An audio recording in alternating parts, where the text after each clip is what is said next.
Good morning, everyone. Welcome, bienvenue, bonjour tout le monde. As we begin our meeting today, and on behalf of Ottawa City Council, I wish to acknowledge that Ottawa is built on unceded Anishinaabe-Algonquin territory.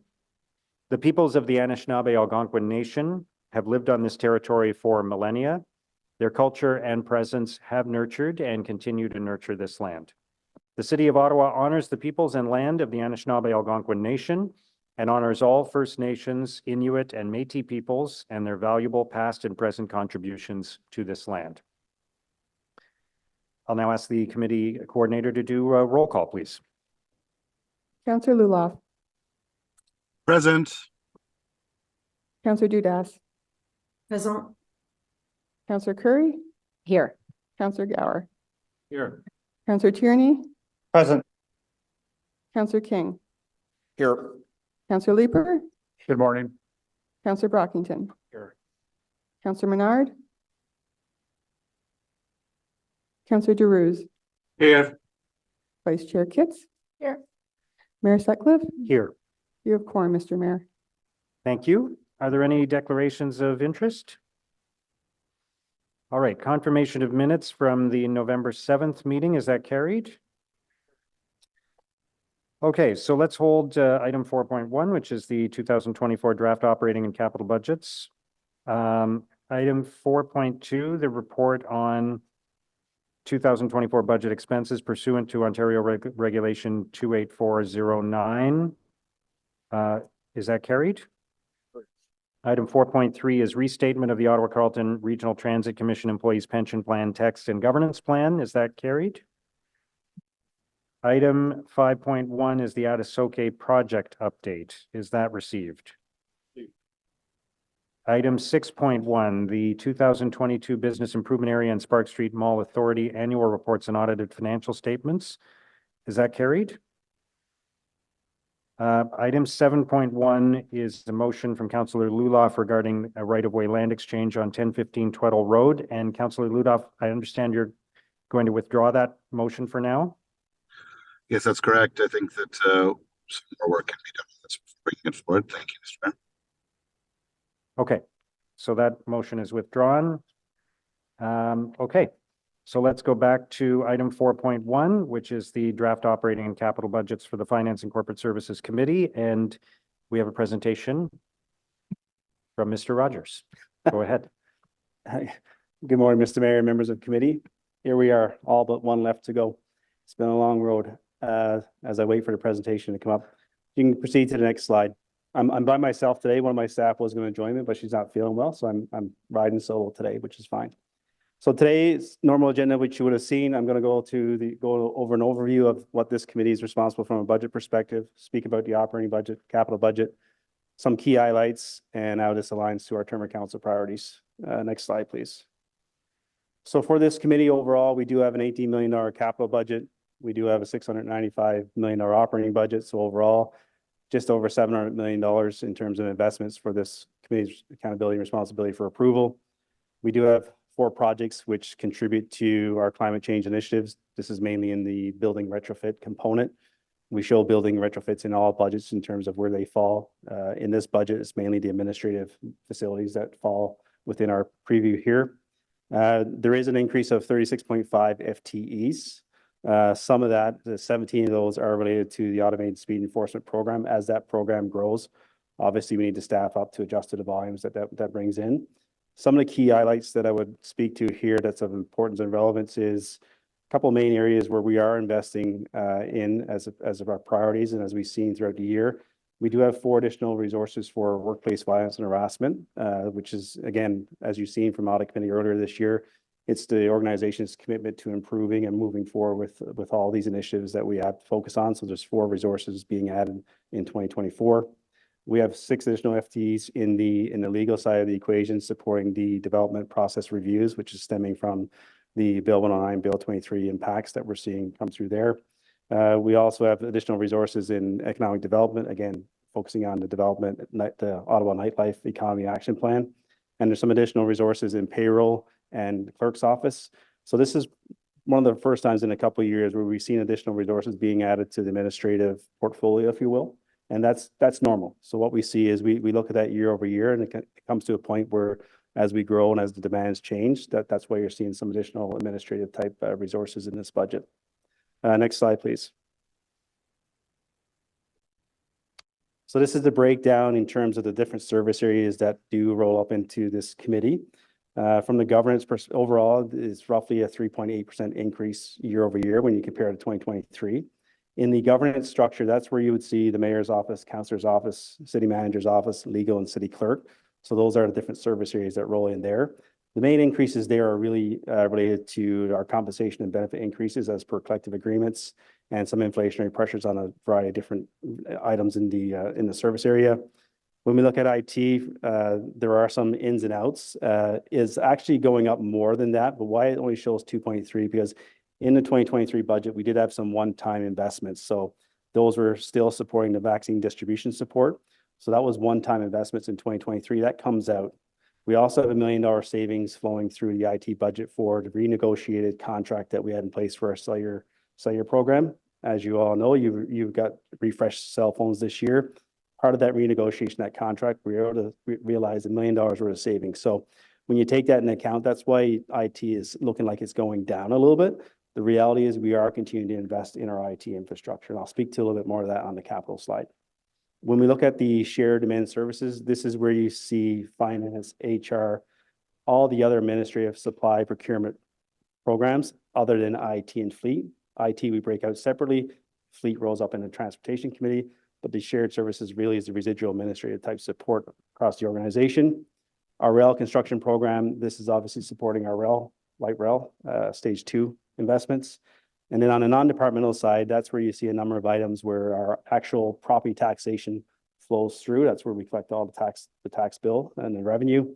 That's where we show our distribution and investments into our reserves, which then flow to our capital program. Next slide, please. So on the capital side, as I mentioned, just over $17 million versus investment. The majority of that investment is in IT. Our IT budget for our capital budget for 2024 is just over $14 million. There's some significant investments that we're continuing to investing on the enterprise level. SAP is our main enterprise resource planning tool that we use at City. This is where all of our financials, our HR type data, some inventory data is housed. We are going through a multi-year, multi-phase refresh upgrade of that program.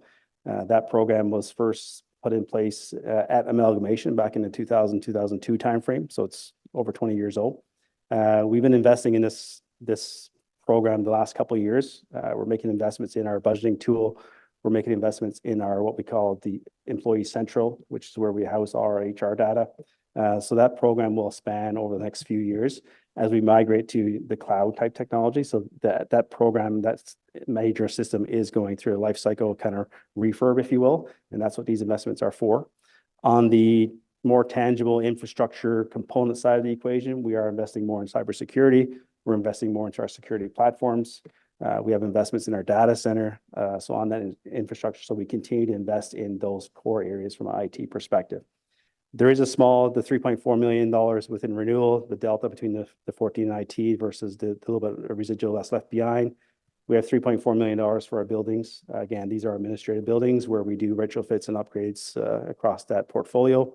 And the $440,000 investment is related to our accessibility. So we flow our accessibility initiatives through this one as well. Next slide, please. When I look at some of the budget highlights, aligning it to affordable housing and a more livable city. So our VUT, as we talked about at Planning Committee last week, the VUT program is a significant program that we use to leverage for affordable housing. So we are seeing an increase of $4.1 million there. That directly flows into the housing reserve, which directly flows back to our investments in affordable housing. We also have $935K, which is a combination of the 6 legal staff that I mentioned earlier and some additional planning staff to support More Homes for Everyone Act that I also referenced a little bit earlier. In terms of making the city more connected and reliable across and accessible, this is where you see the $440K for accessibility. We have an annual program in our capital portfolio for that. Overall, our contributions to our capital reserve continues to grow year over year. There's an incremental $14.4 million additional contribution in 2024 towards our capital infrastructure program. This aligns back to the long-range financial plan. I speak about closing that gap where we continue to be on track to address that gap by 2026. And this is what you see this year is the additional increase, inflation increase, growth increase, and additional funding to kind of continue to track to that plan and close that gap by 2026. And then we have the continued investment in stage 2. There's no specific new incremental budget line item for stage 2, but it's important to reference this each year because given the significance of this budget that was approved several years ago, that spans several years. So we continue to invest that $4.7 billion over years as we continue to build out that program. Next slide, please. So when we look at the city that's more green and resilient, so $3.4 million, this is the investments into our renewal of our existing buildings, facilities. So we flagged that as a contribution there too in terms of it being more green. Obviously, we focus on more advanced technology, whether it's LED lighting or more improved HVAC systems, all components that contribute to making our contribution to climate change improved. On the city with a diversified and prosperous economy, in the economic development budget, you can see details where we are investing into a number of different initiatives, Invest Ottawa, Ottawa Night Action Plan, the film office, and the Ottawa music industry. Some other key highlights, I did speak to it a little earlier in terms of the investments in workplace violence and harassment programs. There's $700K there. That's a combination of 4 FTEs, and there's another $100K investment into some of our workplace safety and insurance WSIB programs. So we are investing there. It's also important that we do have an additional $100K that we're investing into our French language program as we continue to broaden the scope of that program, plan for our succession development, making sure that we continue to kind of invest in our staff for French learning training. There's also additional $2 million investment income. So that's revenue coming in. So that's additional revenue coming in. So this is one of those components that you've heard me speak to along the way where, the taxation is about 47% of the equation. This is another component where this brings more revenue into the system. So our treasury team does a great job in terms of leveraging our investment income, and we're at a point where we're increasing that budget for next year, which helps investments across the board. Other 2 items I want to highlight. I did speak to the $1 million savings in IT in terms of that new contract. It's also important that I've been highlighting in each committee meeting is the discretionary spending savings. So in this portfolio, we do have an additional $125K of savings on various discretionary items. So again, that's another $1.1 million that we kind of cost that we took away from the equation, which helps us address other priorities and focuses. Mr. Mayor and committee, that concludes my presentation. I'll be happy to take questions. Thank you.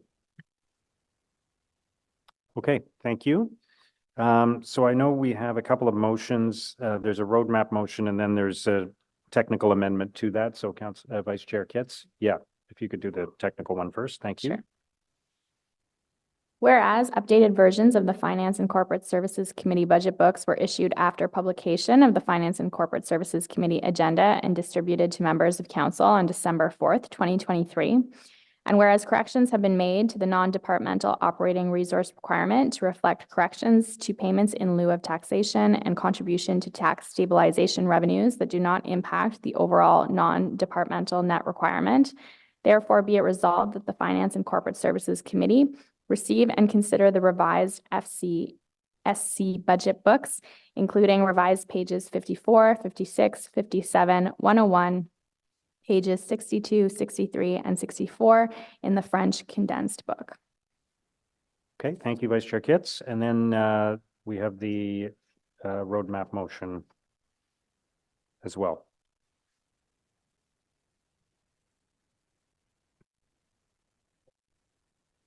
Yes, Councillor Leeper. I'm just wondering, on speaking to the technical motion, if staff could give us some indication of what the corrections to the PILT were. Yes, yeah, we can come to that. We're not going to vote on it right now, so we can come to that when we do questions. Thanks. Yeah. Yes. Okay. Okay.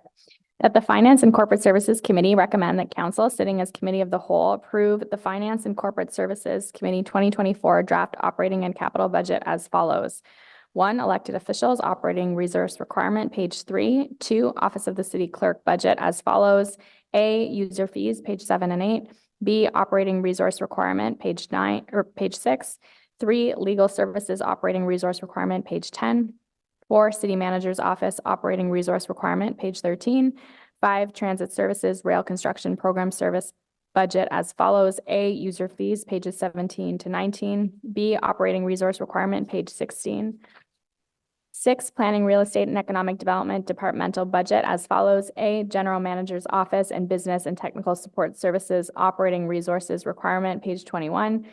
B, economic development and long-range planning as follows. 1, user fees, page 24. 2, operating resource requirement, page 23. C, corporate real estate office as follows. 1, user fees, page 27. 2, operating resource requirement, page 26. 7, public information and media relations operating resource requirement, page 29. 8, finance and corporate services department as follows. A, human resources operating resource requirement, page 31. B, Service Ottawa operating budget as follows. 1, user fees, page 34. 2, operating resource requirement, page 33. C, information technology services operating resource requirement, page 36. D, supply services operating resource requirement, page 39.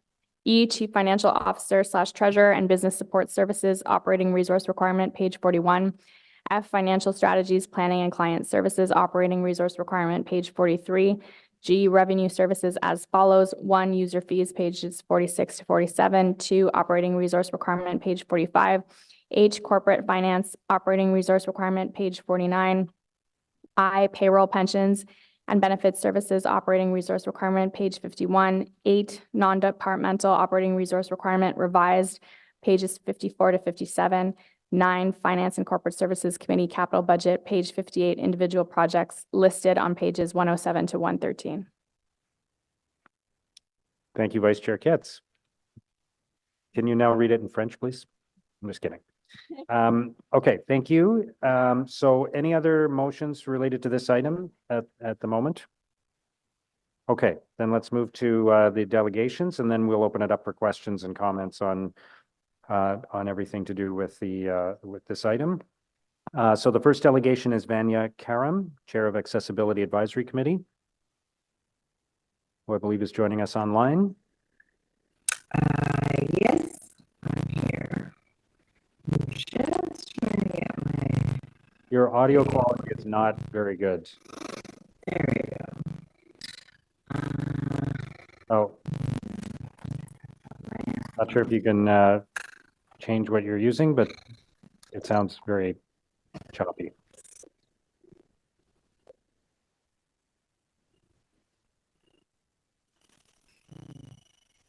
Maybe I'll call back with my phone. Can another delegate go before me? Okay. So I'm going to suggest, if you don't mind, we're going to come back to you. Maybe you can try to resolve that issue because it's very choppy for some reason. You may want to log out and log back in and maybe use a different method. So we'll come back to you, okay? Got it. Okay. Next on the list is Robin Brown.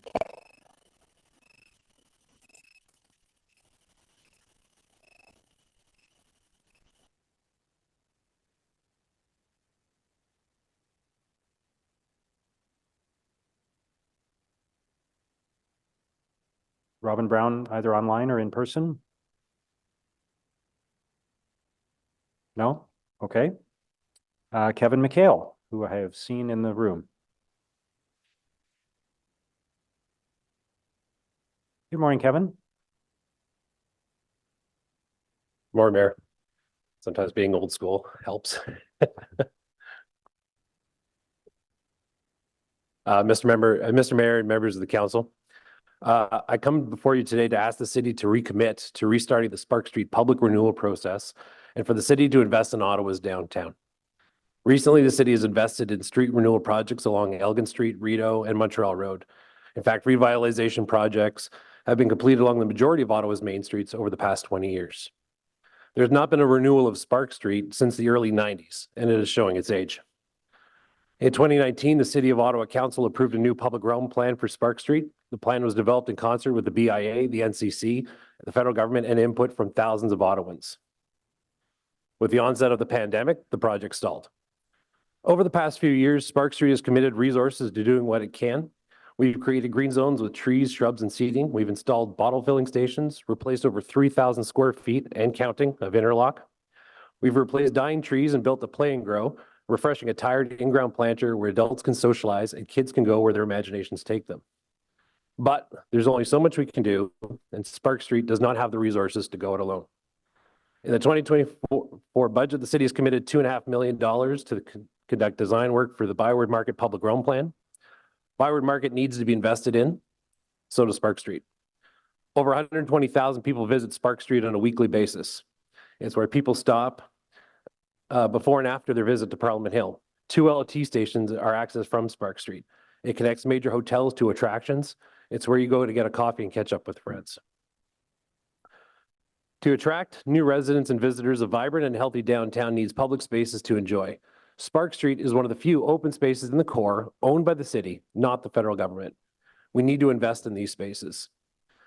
The Spark Street BIA is here today to ask the City of Ottawa to recommit to this funding the Spark Street Public Realm Plan and to work with partners to find funding to do so. We're ready to do our part. I'm also not here just to speak to the needs of Spark Street. Sparks is part of the downtown, and now is the time to invest in our core. Let's make sure our downtown is a great place to live, work, and play. Downtown Ottawa has been too reliant on the traditional 9-to-5 worker to support business in the area. Office occupancy currently sits at 57% in Ottawa. This number is unlikely to change in the near future.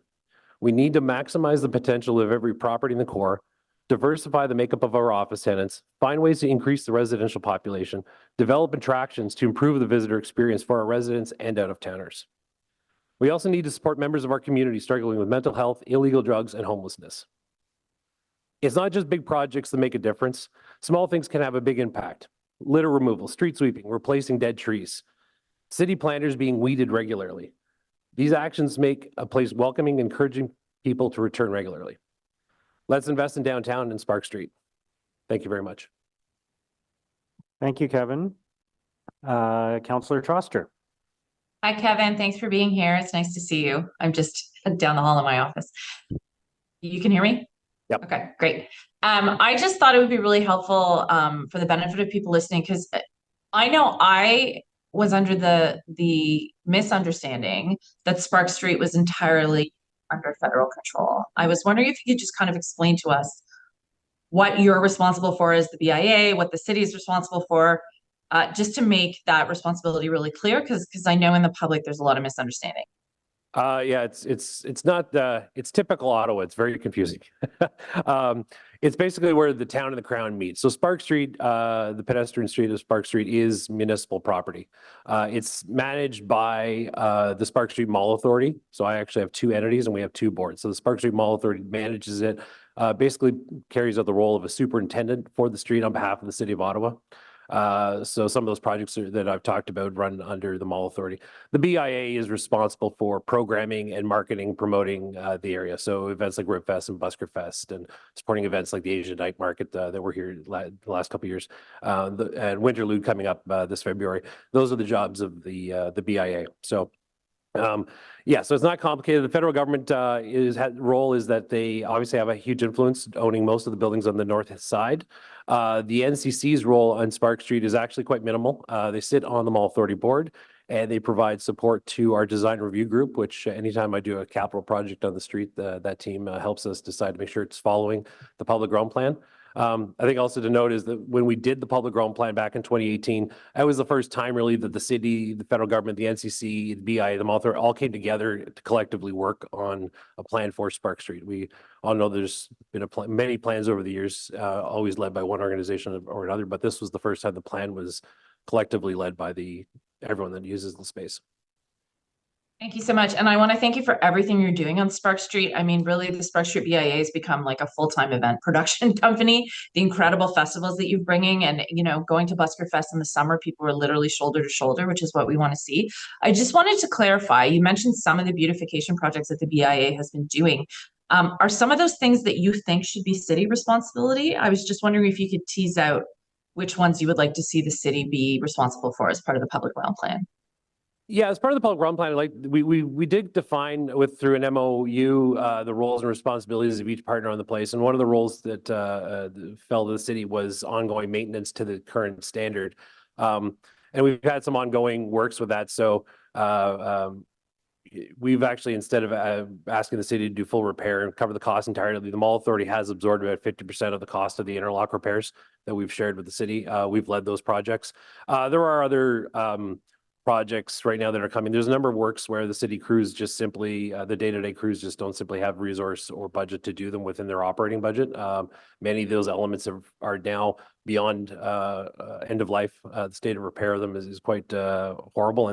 And you know, we've over the last few years replaced a lot of asphalt patching with proper stone. But we have things like the lighting infrastructure of the street and power on the street that is falling apart. You know, it's been crushed over the years by all kinds of construction sites. You know, I think the street was kind of built to a walking or a sidewalk standard where, you know, having 10 or 12 cement trucks a day working on one building for 6 months at a time doesn't do very well for the conduits underground.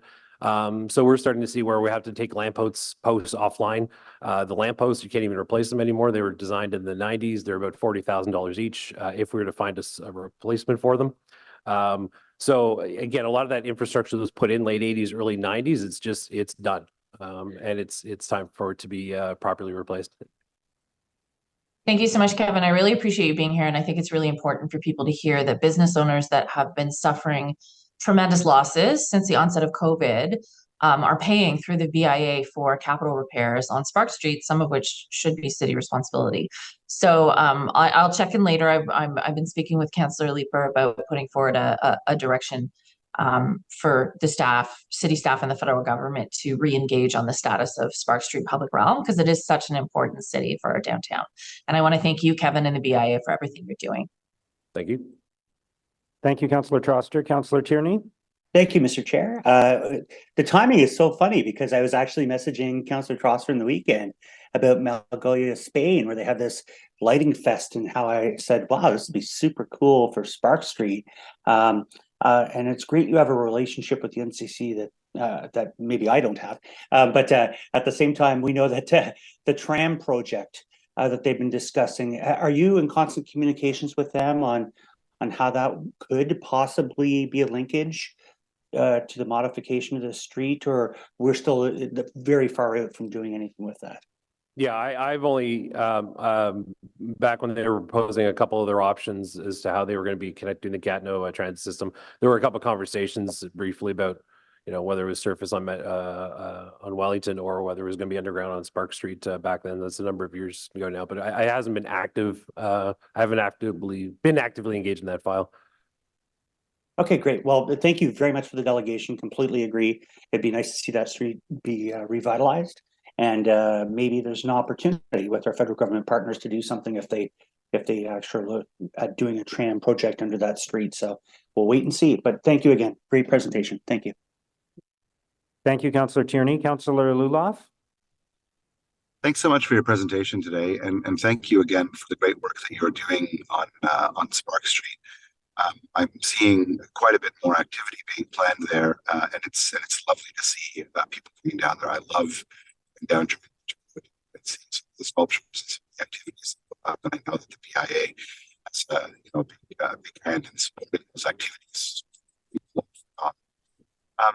For the future, you know that what creates vibrancy in communities is people, and I'm sure that you have concerns about less federal workers, less workers on the whole coming downtown into the downtown core. So I'm wondering, are you aware of any housing projects that are happening on Spark Street, and how many units are expected to be built on the street in the coming years? I got to try to answer that one. I'll maybe take a bit of a position of our official position isn't about, you know, demanding workers come back or something like that. What the Spark Street BI and Mall Authority are looking for is the maximization of every property, not just in Spark Street, but in the downtown core. So if an office building can hold 1,500 workers, it needs to have 1,500 workers in it, be from one employer or 1,000 employers. employees rotating through on a 20 or 30% occupancy. That's the most important thing. We absolutely want more people living downtown Ottawa, and we've had a number of condo and apartment projects that are online and have started. We've seen announcements of some building conversions along Albert or Slater, which is exciting news. I think when you see vibrant, exciting downtown communities, they're places where people live. And that is a perfect mix, so that you're creating a space where many people live, people work, and people visit. It helps insulate businesses and attractions and events, so that not the missing of the drop in the tourism doesn't have such a negative effect that businesses are closing, or a drop in residency or such. So you really want to, and people, when they visit cities, they want to visit cities where people are living. So that's why we've seen, an increase in foot traffic in neighborhoods like the Westboro and Wellington West and the Glebe and such, because, these are areas that have, people want to live, and they're beautiful areas, and we want to create the same thing. And so that's definitely a balance that's missing right now is the type of people here. I think I had someone say to me that, the residential population of downtown Ottawa hasn't changed much since the 1970s, while every other ward has certainly grown. So it's important that we, increase the number of the opportunities for residents to live downtown, either short term, right out of university, coming back out of retirement and downsizing, or choosing to spend their entire adult lives in the core. Thank you for that. I really appreciate hearing your take, and thanks again for the great work that you're doing on behalf of those businesses of Spark Street. I think that we have an excellent partner in achieving or working to achieve the potential that Spark Street can offer. Thank you very much. Thank you.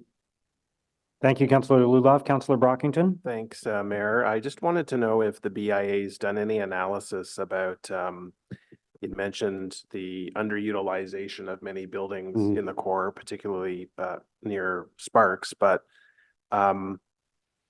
is it better to have buildings filled with residents or office workers for a BIA? I would say that they're different. Obviously, they're different types of individuals and perhaps different type of spending patterns and different types of wants for the immediate community. But you said the BIA is not taking a position. I think BIA has a role to play here for articulating that if we're going to have underutilized buildings, they can't stay empty for a long period of time. No, we don't want that. Right. I would say that we've been dealing with underused buildings in downtown Ottawa for quite some time because of the primary landowner. We have 10 buildings that are on the surplus list, and even buildings that aren't necessarily occupied at a number of people per floor, et cetera. What we want to see is, and what I would say is that we're about making sure the area that we were a part of is the best place it can be for business to be. It might be that an area changes so that a business that is geared towards the 95 crowd changes its offering. You may sell computers. Let's use our office supplies. If you're in the office supply business, it may not survive being in a downtown area anymore because the mix has changed of residents. But a good business person is in business not just because they're passionate about office supplies, they're passionate about being in business, and so that they will adapt and change to those spaces. I can't control who chooses to do business in the area. They choose the area based upon the market that's there.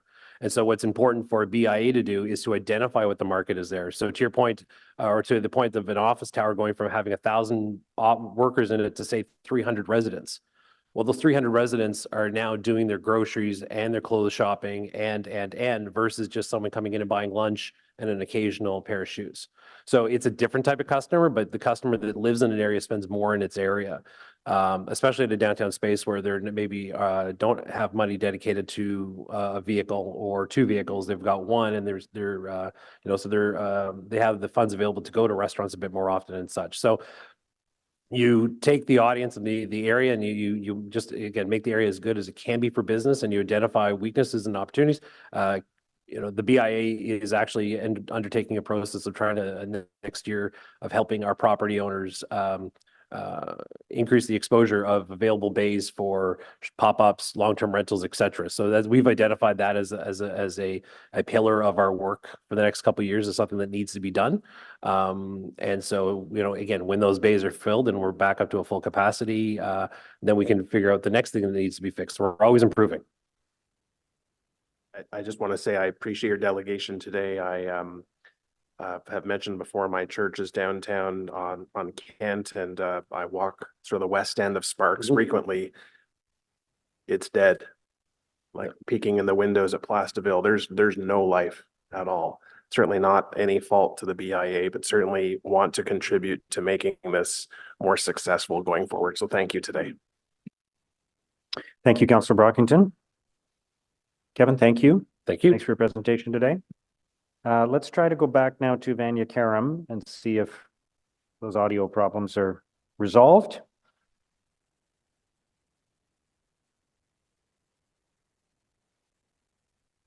Can you hear me now? Yes, that's great. Go ahead. Oh, great. Okay, excellent. Thank you. Sorry about that. Thank you, Mr. Chair, Mayor Sutcliffe, for the opportunity to provide input on the proposed City of Ottawa budget on behalf of the Accessibility Advisory Committee. As you know, our role is to provide feedback and advice to Council on the accessibility of programs, policies, and services that impact people in Ottawa who have a disability and seniors. By the same token, Council has a legal requirement to consult with our committee on the city's implementation of the Accessibility for Ontarians with Disabilities Act. On behalf of my committee colleagues, I would like to express our appreciation for the efforts by staff to make Ottawa accessible and inclusive for everyone in our community. In particular, I would like to thank the Accessibility Office, Council Liaison Marty Carr, and our committee coordinator, Rosa Ramos, as well as all members of Ottawa City Council. In Ottawa, approximately 1 in 4 people report living with a disability. This can include having to use a wheelchair or requiring assistance due to vision loss or hearing impairment, and in some cases, the disability is less apparent. For example, in the case of individuals who have invisible disabilities, like people who have mental health challenges or developmental disabilities. Regardless of the disability, it is important that we look at how to accommodate and be adaptable to provide a barrier-free, inclusive, and accessible community. We can all benefit when we aspire to have the most accessible city where we know that our families, friends, and neighbors can access the support they need to live their best life. Statistics Canada just released the results from the data from the Canadian Survey on Disability. An interesting finding is that 72% of people with disabilities report that they experienced 1 or more types of barriers to accessibility because of their condition, at least sometime in the past year. In particular, they noted barriers related to features inside or outside public spaces, such as entrances or exits and sidewalks, and 56% of people reported barriers to accessibility. These are concerning statistics that point to real challenges with accessibility for persons with disabilities. I know these are complex issues, and they will take time to address, and we still have a long ways to go. However, I urge you to take the time to engage with individuals that have lived experience, to learn about the barriers that they face, and to apply an accessibility lens in future decision-making so that inclusion is central to the way we move forward here in Canada's capital. Although so much work is needed, here in Ottawa, our work is making a difference. A great example is Lansdowne Park, where wayfinding strips and lots of open green space make getting around a lot easier. While I myself do not have a disability, my partner has a vision impairment, so we are big users of Ottawa's transit system. In our experience, the bus drivers go out of their way to be helpful and friendly, despite the challenges they face these days. And on Paratranspo, the new online booking system is making it much easier for people to get around. We have a lot to be proud of, but we can always aspire to do better. During Ottawa's festival season this past summer, members of the public, as well as members of our committee, expressed concerns over challenges that persist in making festivals accessible. As we know, Ottawa is a fantastic city with a great array of events, and festival organizers go to great lengths to ensure that everyone can partake and enjoy. Hopefully, by working closely with them, as well as city staff and the NCC, we can do even better next year to ensure that everyone can enjoy these great events. Before moving into our comments on the draft budget, I wanted to thank your colleagues for all their work on the 2024 budget. I have sat in on many of the committee meetings, and it has been a lot of work. These are very hard financial times, and city staff are trying to find ways to do more with less. There are many competing interests, and city councillors have patiently sat through many hours of long meetings hearing from members of the public as they share their views. In terms of the Finance and Corporate Services Committee, our committee has reviewed the draft budget, and we noted the many investments to improve accessibility in our city. In particular, millions are being allocated for transit and transportation, including the Stage 2 O-Train expansion, $500,000 for transit accessibility, and investments in paratransit bus replacements and technology. The city is also supporting the Community Pass and the Equipass to help low-income residents ride the bus. It's great that the city lets people with vision impairment ride for free with a companion. Vanya, I'm sorry that's time. Would you be able to wrap up in 10 or 15 seconds, if you don't mind? Absolutely. Absolutely, you got it. I didn't realize there was a time limit. So in conclusion, thanks very much for hearing from us today, Chair. And we look forward to working with you more during our 4-year term. Thank you. Thank you. And thanks for the work that you are doing and the members of your committee as well. Are there any questions? Okay. Vanya, thank you. Oh, there is a question from Councillor Carr. Councillor Carr, go ahead. Hi, Vanya. Thank you very much. I just wanted to ask, I know you might have gotten cut off a little bit there, if there were any other global comment that you wanted to comment on with respect to the budget and the considerations for accessibility. There was one thing. So in going through all the budget items, the one thing that I noted that I could not see was the funding for accessibility of housing. So that was kind of the one gap that I noted, but I don't know if I was missing something in the materials. Okay, great. I won't be able to answer that, but I know how important it is to have those accessible units and have those accessible units available at all price points in the system. But thank you very much. And I know we see each other often on the Accessibility Advisory Committee. Thank you for your contribution and coming out today. You got it. Thank you, Councillor Carr. Councillor Tierney? Thank you, Mayor Sutcliffe. I just want to say thank you, Vanya. And if you ever need a more stable internet connection, walk over 3 blocks, I'll brew the coffee, and we could do it from my household. So thank you. You got it, Tim. Okay, thanks. Okay. Thank you very much, Vanya. Much appreciated. Next on the list is Sam Hirsch. Go ahead whenever you're ready. Hi, thanks, Mayor. Donc, je voulais premièrement reconnaître que nous sommes sur les terres. I'd like to recognize that we are on the Algonquin-Anishinaabe territory. There is very little investments in this budget for Indigenous peoples or affordable housing, which affects the Indigenous community. And that's what I'm going to talk about a little bit later. Thank you very much for having invited me today. I'm here to talk about another point of austerity budget. This is not only an austerity budget, but a budget that has broken promises, an increase of costs for terraces that affect businesses in our downtown core. These are policies that were implemented to decrease costs, and we need to consider a change in this because this deals with the nightlife. Things are housing and transit. And I want to first talk about housing and commend Councillor Troster on her motion to raise the budget to $30 million. I think this is a great first step. As some of you around this table might know, Horizon Ottawa has, for the past 5 months, been engaged in an affordable housing campaign to show council that there is mass support behind investing more of our own dollars into affordable housing.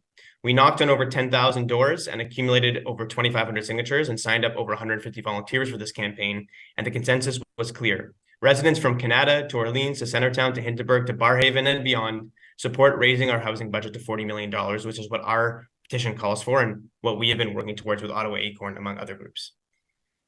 Yes, it's important, as some councillors have endlessly purported, to demand that other levels of government cough up more cash for housing, but it's equally important that the city raises its own portion to build new affordable homes, as we know that we could. The resources are there. Even $30 or $40 million is a pittance when we are spending hundreds of millions on Lansdowne 2.0 and $198 million, for example, on building a new police station in Barrhaven. So although it does not go far enough, I would urge councillors to support Councillor Trosser's motion, as it would be a historic spend on housing for our city and continue to up the spend, but we can't stop there. We need to continue to up it more than $30 million. Now on a more negative note, on transit, we're seeing the worst cuts that we've seen since the 2011 optimization of the system. Chair Gower has called these adjustments. Renee Amelkar has called them route changes, but we know these are service cuts, plain and simple. Over 1,200 people have used an email tool on our website, a campaign endorsed by groups such as the National Capital Region PSAC and the Carleton University Students Association, to call on councillors to reject the cuts in this budget, as they significantly affect everyone in this city, especially those who live outside the core.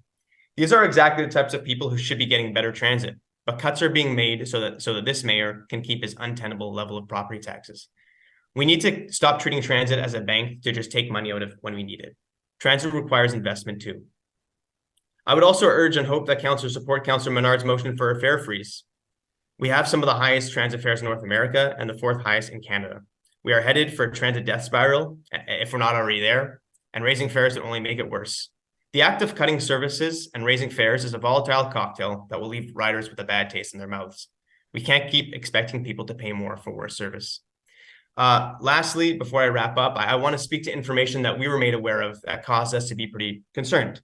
As we discovered, this budget and the last one has the city dipping into its reserves to the tune of $100 million, to what I assume is an attempt at keeping property taxes unsustainably low.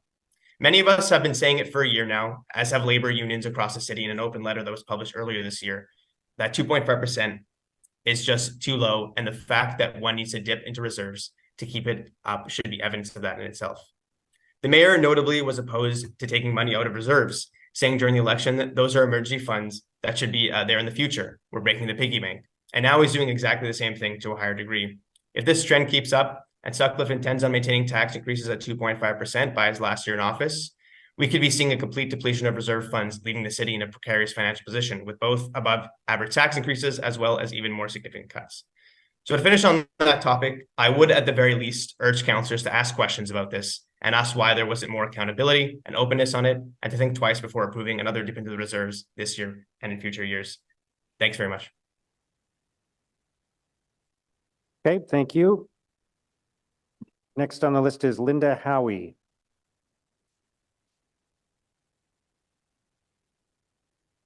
I don't see anyone online with that name or in person. Okay. Emily Bélan and Amélie No.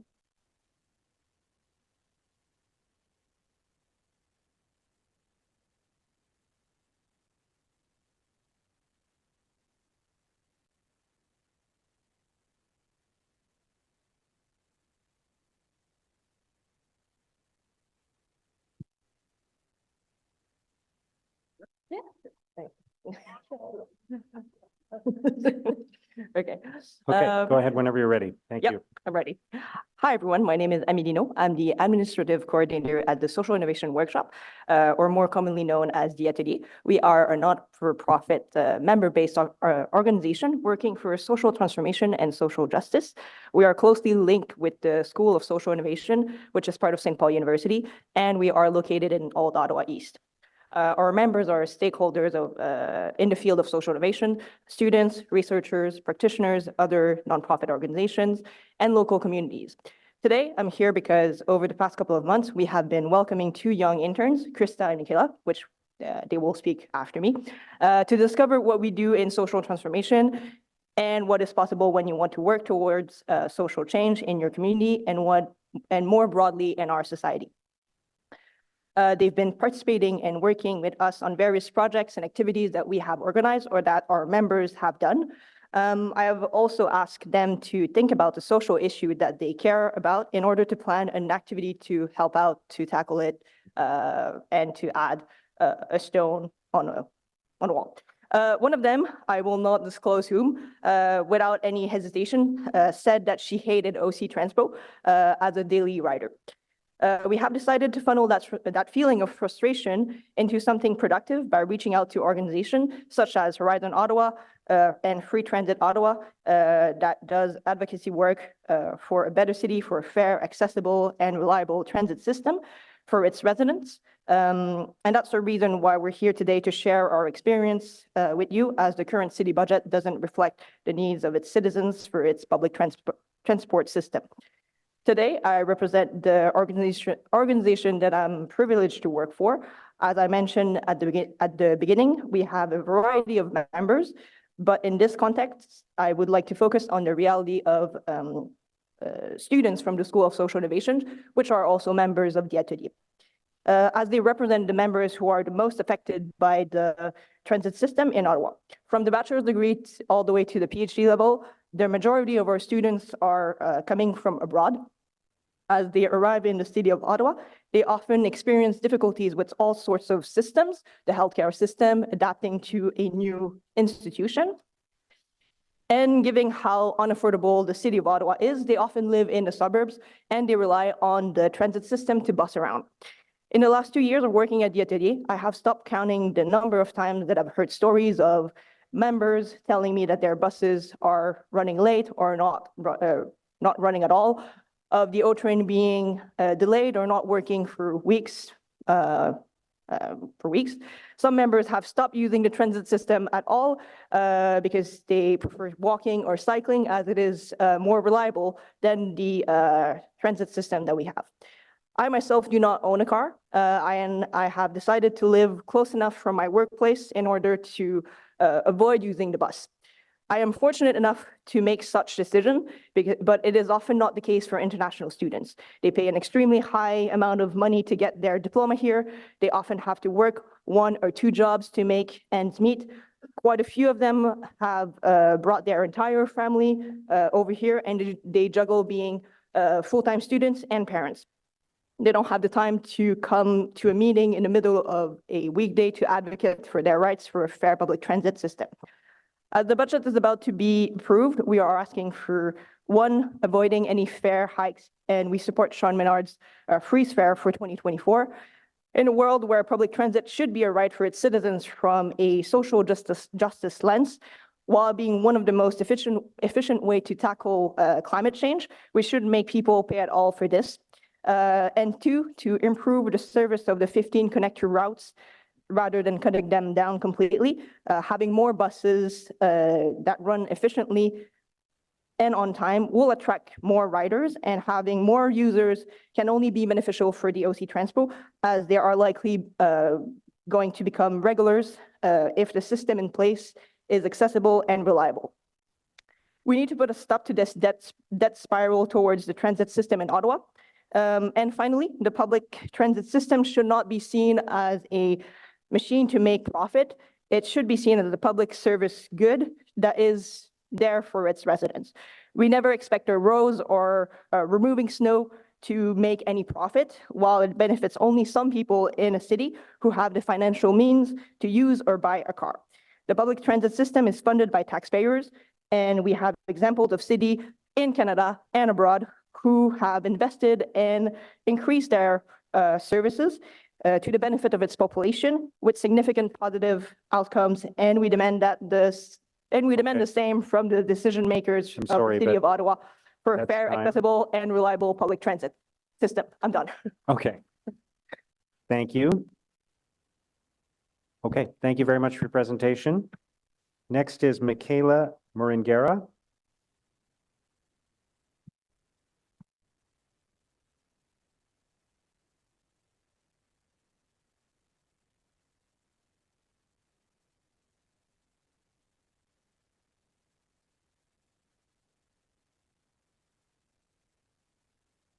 Hello, my name is Michaela Moringera. I am a 17-year-old high school student doing my internship at the Atelier but more importantly, I am a public transport user.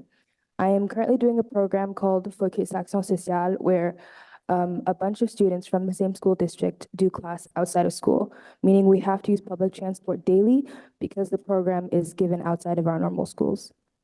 I am here to address the growing concerns surrounding the unreliability of our public transportation system. This issue is particularly impactful for young students who rely solely on parental rides or the OC Transpo. The state of public transit is a big problem for students, impacting their daily commute and academics. It's vital to recognize and tackle these issues to create a more reliable and efficient transit for students. I live in Orleans, meaning it takes me an hour and 15 minutes to get to the university where my program takes place. And having to wait 30 minutes in the snow for a bus that we're not even sure will arrive is one of the many reasons why we are here today, because I am guaranteed that many people in our community experience similar issues. As a young member of the youth living in Ottawa, public transportation is my only way to get around, and that is the case for a lot of us. Not everyone has access to a car. Living in Orleans means the buses in the suburbs will tend to either take their time or not arrive at all. That is incredibly frustrating on days where I have to leave the house at 6:45 to arrive at the university at 8 in the morning, especially in the winter. In fact, yesterday I was supposed to go to the atelier in person to prepare for this exact moment, but my bus ended up not showing up and I was waiting in the snow for 15 minutes after I was told my bus had arrived. My experience with the OC is only a glimpse of what others living around Ottawa have to experience. Paying $3.75 for a bus that won't arrive on time is absurd, especially for people who are financially unstable. It isn't fair, and that has to change. So here are some solutions. Here are some suggestions. Don't raise the price for bus fare, for the current fare price does not align with the corresponding level of service quality. Also, more buses would mean it arriving on time and would mean more reliability and would increase the trust from riders. Make public transportation a priority instead of funding things we don't necessarily need at the moment. For example, as great as recreation centers are, $66.4 million for a recreation center should not be a priority. To summarize, the unreliability of Ottawa's public transportation system is a pressing concern, particularly for students who heavily rely on it. The frustration of waiting in the snow for uncertain buses is a shared experience in our community. As a representative of Ottawa's youth, I stress the necessity of a dependable and equitable transit system, especially considering the financial burden on individuals. It's time for a change, an improved transportation infrastructure that prioritizes fairness, efficiency, and the needs of our diverse community. Thank you. Okay, thank you. Computer audio. Thank you. Next is Krista Melky.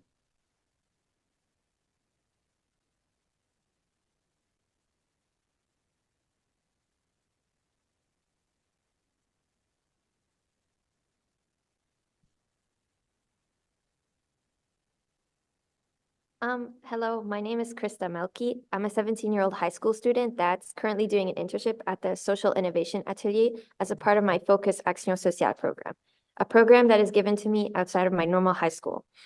As I live in Orleans and both my internship and my program are outside of it, I've been taking the bus daily to get there. In both my internship and my program, we focus mainly on social transformation and justice, and I'm here with the Atelier as well as my colleague Michaela to advocate for better, higher quality public transportation. Public transportation in Ottawa is incredibly unreliable and poses significant challenges for many individuals, and yet for many, it's their only form of commute. Public transportation users find themselves facing the issue of having to wait constantly for the bus due to frequent delays, an issue that especially affects students and workers. Compounding the issue, the app designed to assist them in navigating public transportation, aka the transit app, is as reliable as the buses they aim to track, often altering scheduled arrival times or providing inaccurate information about bus arrivals. The bus fare is exorbitant as well, with each trip costing $3.75, making it one of the most expensive in the country. For back and forths, they cost even more. For people going to and returning from their schools and jobs and etc., they may find themselves shelling out $7.5 a day for public transportation. Ensuring people receive high quality transportation is crucial, especially if they're paying $3.75 for a trip for it, which in itself is also a problem. For students and workers, it means constantly being late to classes and work, which obviously has significant consequences even if the delay is beyond their control. I have firsthand experience with just how unreliable the bus is as a student myself. I've been late many times to my classes and have even come in late for weeks straight because of it. In one frustrating instance, I waited 40 minutes in the cold for a bus that I was told was supposed to arrive in 10 minutes and was late by an hour to my class as a result. The bus fare it also takes a huge financial toll on people, primarily affecting people with financial difficulties. As a solution, I believe that the City of Ottawa should put more funding into public transportation, such as investing in more buses. Due to a lack of funding, there has been a severe reduction in the number of buses, and this reduction can clearly be seen when comparing the number of buses in 2011, which exceeded 1,000, to the number of buses now, which are less than 740. I also believe that the bus fare should be lowered.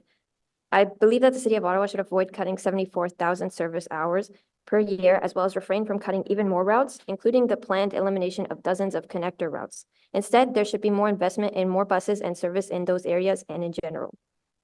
I am also in agreement with Sean Menard's proposition of freezing fares, as I too don't see the point in increasing fares if all citizens are getting in return is substandard services.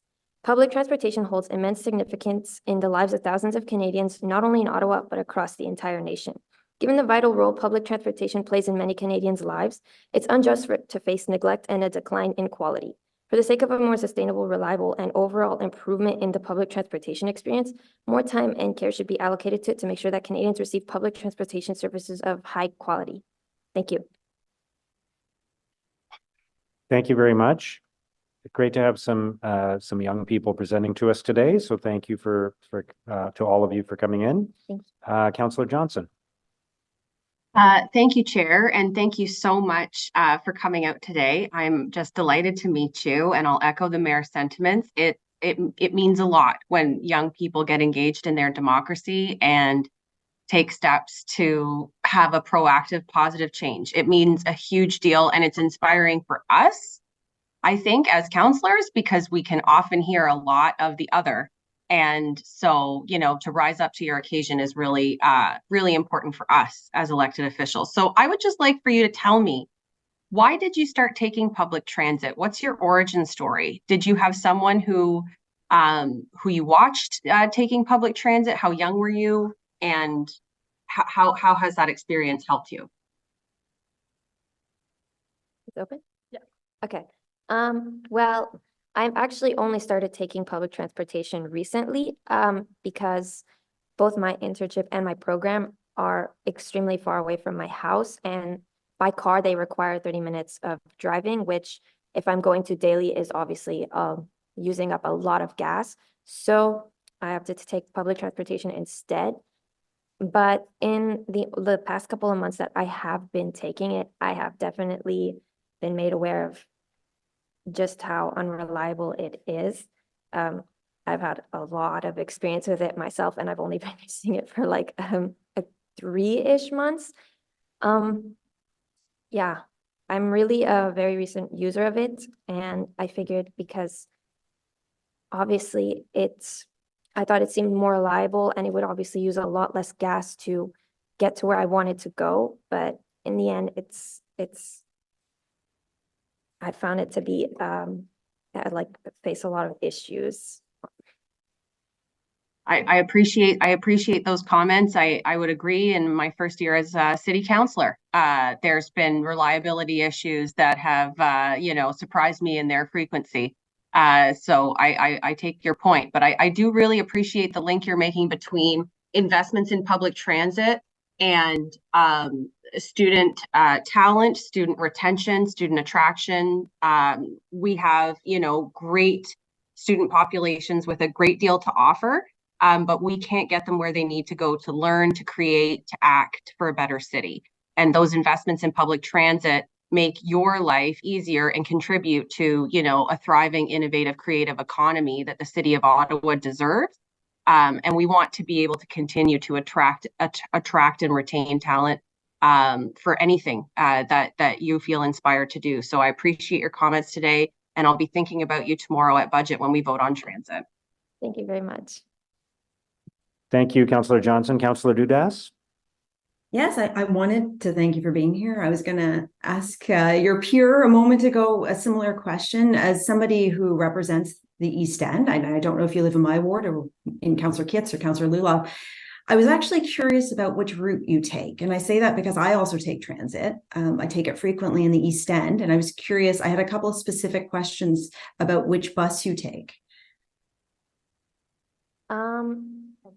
Which exact route do you, like, which exact bus do you take from your house to get to the atelier? So from my house to the atelier and my program that's at St. Paul University, I take 2 buses and a train. So I start by taking the 33 to Blair, and from Blair I take the train to Tunney's Pasture all the way to Lees, and from Lees I take either the 55 Elmville or the 16 Main to get to St. Paul University, and back it's the 55 Westgate, and then the train to Blair, and then the 39 Millennium or the 35 Esprit to Orleans to my house, near my house. Okay, wonderful. And I was curious, you spoke about riding it for about 3 months now, probably give or take, probably since the beginning of school. And you spoke about unreliability. And I will be very frank, you know, I've stood out in the cold when a bus didn't come. I've also been picked up a lot of times. So I was curious, in a week, how many times do you think the bus wouldn't come in a reliable fashion based on your perception? So how many times, and I'm not saying like it was 10 minutes late, I mean, substantially later never showed in 1 week or 2 weeks. Give us an idea as to what your experience is. So out of 5 days of going to school, how many times would the bus not be there to pick you up on time? Right. So in a week, there will days where it'll just be like 10 minutes late, but like maybe 1 or 2 days a week, it will be substantially later than it should have been. I use the transit app to help me see when it will arrive. And every single time I find myself, it like says, it'll be here in 10 minutes, 10 minutes pass. And then it goes back to saying, it'll be here in 10 minutes. Again, 10 minutes pass and it's still not here. It's happened like 1 or 2 days per week, usually. It's not fun. Okay. And trust me, I get it. Totally understand that. I'm lucky enough that I have the option. If my local bus is a little late, I walk down to the 25 and I hop on that one. So I hope you have some similar backup. And I guess the reason why I also want to ask those questions is because I really do hope that you, and I think it was Michaela who was before you, that, you know, it's important that you're here, but it's also really important that you provide information and your experience to OC Transpo. So when OC Transpo was doing the route review and they were doing all the public consultations, they were in the process of gathering that kind of feedback. And I believe it's in April, and our chair of the Transit Commission can correct me if I'm wrong, we're going to see a change in some of our bus routes, also in the East End, where some of these routes are going to be, you know, I want to say plumped up. We're going to see more service on the 25. It's going to come faster. We're going to see more service on some of the buses that you're taking because they'll come more frequently. And, you know, I've lived in different cities and I've taken transit around the world. And one of my favorite things is when I don't even have to look at a transit app and I don't even have to look at the phone, because I know the bus is going to come so frequently that if I miss it, I'm going to get the next one and it won't be substantially late. So I wanted to thank you for being here, but I will say that going forward, please continue to participate when OC Transpo or any other city service is asking for your engagement. It's really important that they take everybody's perspective, incredibly, you know, students, youth, into account when they're making these changes. And after April, I would love to hear back. I'm sure my colleagues would love to hear back about your experiences with the new route changes and if that's improved the situation for you. So thank you very much for being here. Thank you. Thank you, Councillor Dudas. Vice Chair Kitts. Thank you, Mr. Mayor. Yes, thank you all for being here. We appreciate your delegations today. As you know, LRT is at stage 2 is coming into Orleans in short order. And I'm just wondering, based on your route, do you think that the arrival of that extension will improve your commute time, or do you feel like you live in a place where it won't, I guess, serve you in that way? Your route, they can make you take less buses and things like that. I I actually don't have much information on that change, but I do feel like it would maybe bring about some positive change, although I know that in like the changes that are going to be made soon, there are also going to be a lot of cuts to routes that I don't take, so it won't personally affect me, but I know that that will affect dozens of other people. The extension might affect me in a positive way, but I feel like I'm not very sure about it because I've yet to actually live it, you know. A new user. Yeah, no, absolutely. Well, I appreciate you being here. And as Councillor Duda said, encourage you to continue to participate. Orleans is a large place, so we have, I think, a long way to go in terms of improving reliability and efficient transit. So thanks for being here. Thank you very much.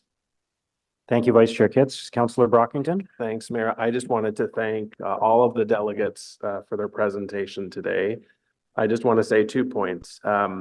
In order for any city to be successful in moving its citizens around, it has to have a viable public transit system. So all the speakers, you have nailed that on the head. And it must be reliable. So all of your points that you've raised today indicate some challenges that you've had and you've underscored with us. And I just wanted to leave with you today that this term of council, the Transit Commission, has to wrestle this beast, that if we want to retain people on public transit and attract people to public transit, the bus service in particular has got to be reliable. Otherwise, getting people to the LRT is a futile experience. So as my colleagues have said, you reinforcing this message is very important. We need to hear people's personal experiences to remind us over and over again about keeping this as a priority. So thank you. Thank you, Councillor Brockington, and thank you again for your presentation. So that concludes the delegations. So we'll open it up now to questions and comments from members. Councillor Gower. All right, it's good to be first. I had a question about the legal services budget. Looks like 6 new FTEs, and this is related to the changes in our development process, I believe, and to address some of the backlogs and delays related to development approvals. Could staff just explain how those new employees and any other measures are going to help to speed up processes for development approvals and other planning related files? Chair, certainly while the kind of agreement drafting process that follows approvals isn't necessarily governed by the timelines, the simple fact is that the challenges that legal services has faced from a resource perspective, given the volumes and given the expectations of the development community, they have simply not kept pace. So the additional resources will be there to ensure that we can meet those expectations and the timelines in terms of the work that the law clerks do, overseen by lawyers, to agreement drafting, approval of conditions and things like that. So the 6 FTEs, is that specifically addressed at meeting the 60-day and 90-day deadlines for zoning and site plans, or is it going beyond that to address any of the other backlogs and delays experienced related to planning? Jared, they are certainly driven by the timelines, but they are broader than that, in that they will address those other delays that we have seen kind of accrue over the last little while. So I know there was an inquiry response on the agenda of Agriculture and Rural Affairs Committee last week, where there was quite a good overview of some of the other pressures and delays. So will these additional FTEs help to address the delays that were identified in that inquiry response on last week's agenda? Yes, Chair. Okay. Thank you. I may come back on, but I wanted to address that. Thanks, Mayor. Thank you. Councillor Brockington. Thank you, Mayor. My questions will be all over the place, so bear with me on this agenda. Ottawa Tourism and Invest Ottawa. I don't want to put you on the spot. I'm curious to know what their annual budgets are for each organization and how much of a contribution the city of Ottawa gives both organizations. Can you confirm that the city provides a contribution to the budgets of both organizations?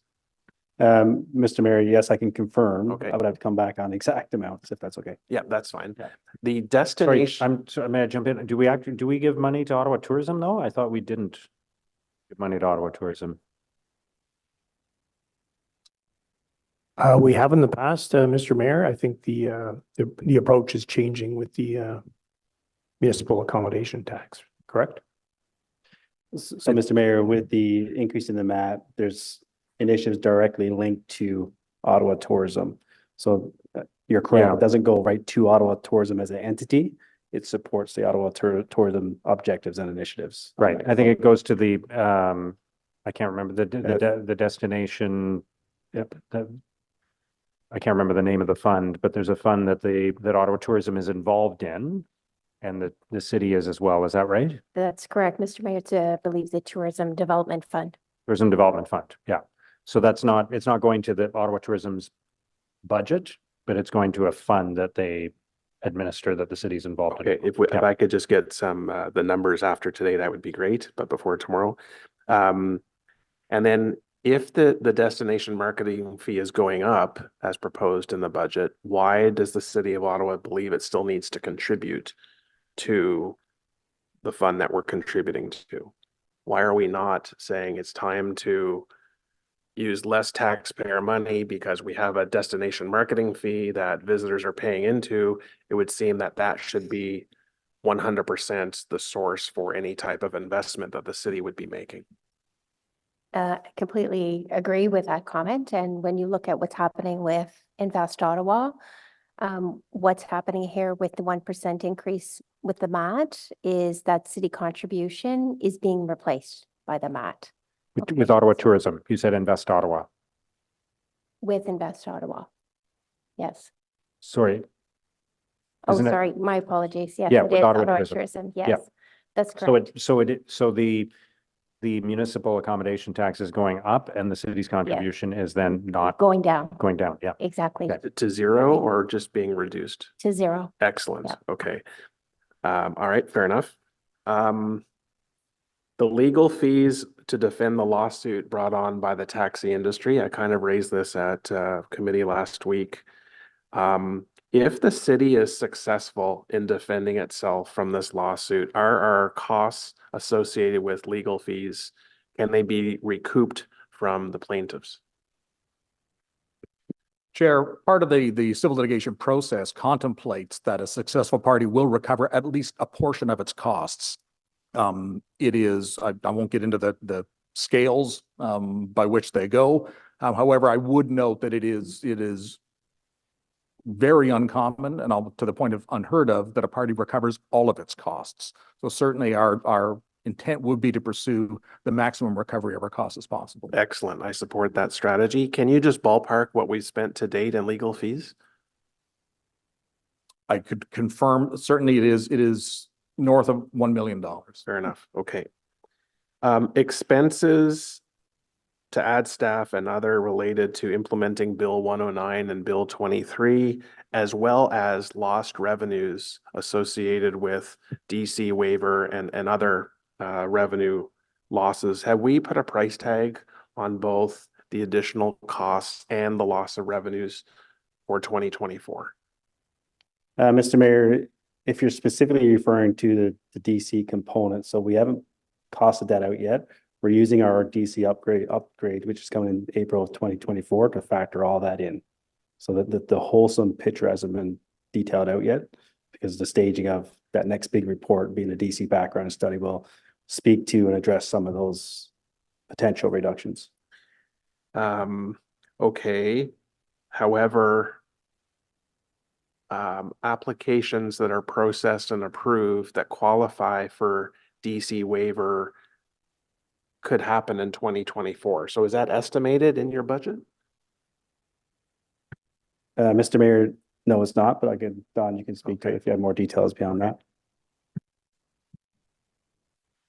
Could you rephrase it or repeat the question? Yeah, what I'm trying to get at is, are we capturing additional costs for staffing and other related to implementing the new legislation? And are we accounting for the loss of DC revenues or other revenues as a direct result of this legislation? I just want to make sure you just say, yes, we've covered that off in the numbers. I'm trying to get an idea of what the impact is. So Mr. Mayor, I'll go first and Don can talk about. Yeah, so basically that's where you see the additional resources. So we are staffing up. We spoke to that planning committee last week, the 32 additional resources that we added in 2023. We have the additional 6 resources in David's shop now for 2024. So we're building the complement to avoid those shortened windows of the development process, to avoid paying out. Where that is still a little bit of a, kind of one of those in terms of what that will do. Ultimately, our goal would be to ensure that we meet the timelines. But we're going to manage that obviously as we go through and see how that, where we don't or where the risks are ultimately. So it's hard to kind of pinpoint what that could be. But we're focusing more on the right side of the ledger where we're staffing up to be able to handle the volumes, I guess. And I think Mr. Moody spoke a little bit at committee. We are seeing a little bit of a drop in the permits. So hopefully with the onboarding and the upscaling of the resources and a little bit of a drop, that can help us buffer through here so we're better staffed up and better resourced to address the issues. The costs that are implemented on us because of legislation, and not the timelines to process a zoning application or a site plan, but for, let's say, affordable housing where they have some DCs waived, province has promised, we'll make you whole. So I want to make sure that when we can identify what the actual number is, we have a strategy in place to recoup those costs. Okay. Expenses related to the ticket processing center are already in the pot, per se. It's not taxpayers covering. It's from accumulated revenues from past tickets that's paying for these costs. So Mr. Mayor, that program is fully funded from the revenue, so there's no impact to the taxpayer. And my last one for now, Mayor, is the Ottawa Community Lands Development Corporation. What is their annual sales target, and has that gone up over the years? The annual target is 5 million. So it's been very fluid in terms of where that is. There's been years where we miss it. There's been years where we exceeded it really well. So there's a little bit of a risk aversion that I apply to that. I'm really reluctant to kind of bring that up because it does create a false risk from the revenue equation. So that's why it kind of maintains it at that level. Okay, thanks very much. Thank you, Councillor Brockington. Councillor Leeper. Thank you very much, Mayor. So I'll come back to that initial question that I'd posed with respect to the technical motion from Councillor Vice Chair Kitts. What are the corrections to the PILT, the payments in lieu of taxes that we're being asked to incorporate? So, Mr. Mayor, just to be clear, this is what I would classify as an administrative correction. It can be chalked up as an administrative error, to be frank. So basically, when we do our final budget process, we make sure we tie out and consolidate at the top level. We go through the details down. Just before we table, we caught this minor one where if you look at the tabled budget book, it shows the PILTs at 164. It's actually should be at 169 in the restated amount. So the $4 million was coded the wrong way. So that's what this correction is. Basically, it was understated there, and then was the contribution to the reserve was understated. So that's what this corrects. No impact to the budget. It just brings the PILT back to 169 is what you will see. And then that residual 4 million gets contributed to the tax stabilization reserve. So if you look at the reserve continuity, which we're going to release an updated one, the table documented the reserve ending balance for tax stabilization around 66 million. The revised number is actually closer to 72 million with the correction. So. Okay, so as to make sure I understand that fully, the amount that's in the budget book that was associated with PILT is about $4 million less than it actually was. And an administrative error failed to account for that. And then that money is going into the tax stabilization. Is there policy with respect to how that kind of a restatement would be handled? Mr. Mayor, so the policy is through the technical amendment. Because there's no net budget impact overall, it really is just an administrative technical amendment motion, which we provide the corrected new sheet, if you will. I guess the question would be if the amount that is in the budget book is understated by $4 million roughly, why the decision to put it into the tax stabilization reserve as opposed to any other potential disposal? So, Mr. Mayor, we do have a process where we do base contributions to the tax stabilization reserve every year as part of, so there is year in, year out, there is some draws for one-time items in the tax stabilization reserve, but we also have base budget allocations, contributions to the reserve, and that's why it's done that way. So in the budget book, was the base allocation to the reserve, was that less than we would have otherwise in a? Yes, correct. Yeah. Okay. Okay, thank you. The second question, I just want to ask after what Councillor Brockington was asking with respect to particular DC waivers for attainable housing, affordable housing, et cetera. If I recall, there is a provincial offset fund. I think it was worth $120 million or so that hinged on completions, housing completions. Is that correct? I think that the province has announced how it will make cities whole, but it's hinged on completions? At a high level, Mr. Mayor, at a high level, yes, but I'll defer to Don or David to be the experts on this one. Yes, Chair, I don't think we have those details in terms of that, how that's going to work, but yeah, they have indicated it would be tied to those, those housing starts. There's already been some fluidity in that in terms of possibly counting student housing and seniors housing. So we're still tracking that. Okay.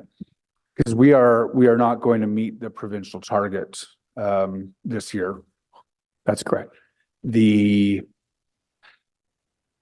So I'm trying to figure out what chance we have of doing as Councillor Brockington was asking, which is to be made whole on DC waivers if we're not going to meet those completions.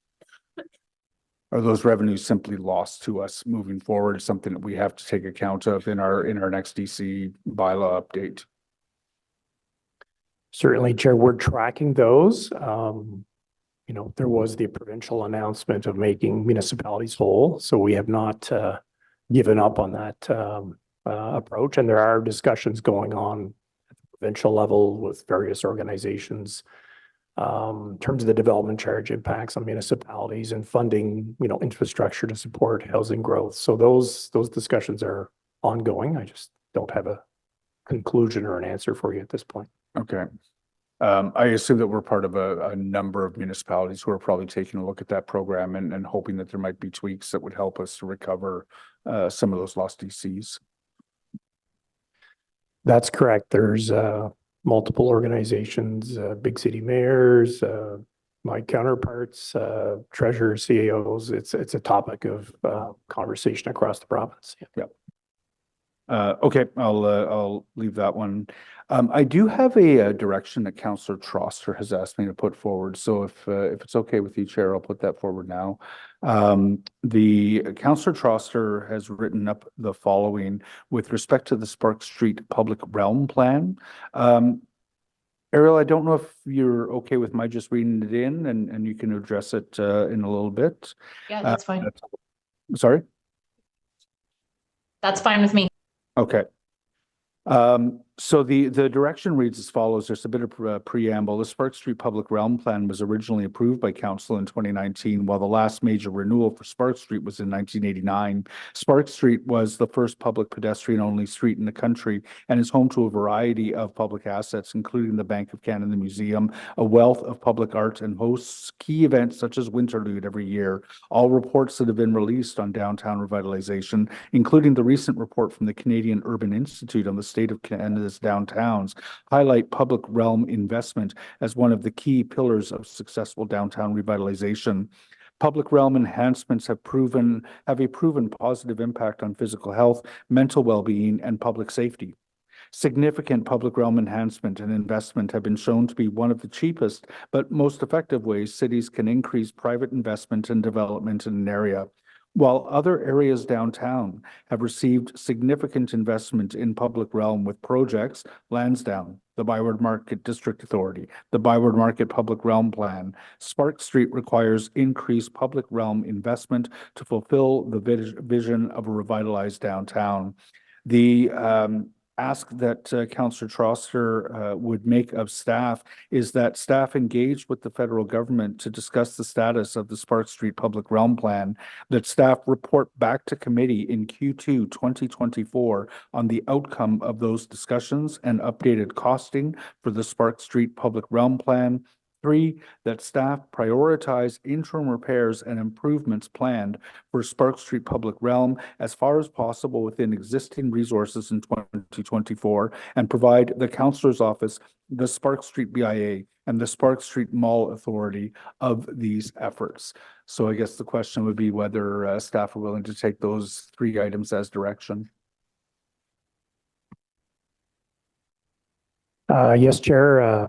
Clerk Curry and my team has had discussions with the councillor and are prepared to take that direction. Thank you very much. I'll leave it there, and Councillor Troster may wish to add more. Thank you.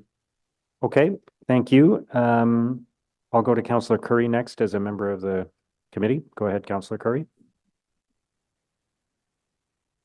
Sorry, I forgot what mic to use. Thank you very much. I just want to say first and foremost, thank you very much to staff, all the staff that were involved in the service review work. A lot of meetings and a lot of results. You know, I'm sure everyone's read the report, but you know, $99 million in efficiencies out of that review from all departments and the groups that came in and spoke to us. That's $100 million. Well, it's 99 million, but it's 100 million. It's almost like real money, yeah. So, I mean, that I think says a lot about how much hard work is going on all throughout the entire year with everyone looking for efficiencies. And I really want to just say thanks to everybody who was organizing that and then all the work that was done to create those efficiencies.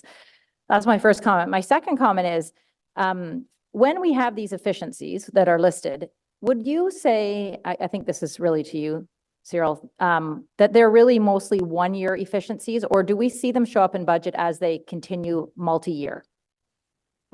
Mr. Mayor, so when we do a base operating adjustment, that's a permanent adjustment. So like on the fleet component side, where we allocate just over 6 million, that's a $6 million permanent adjustment. So technically that's every year compounded.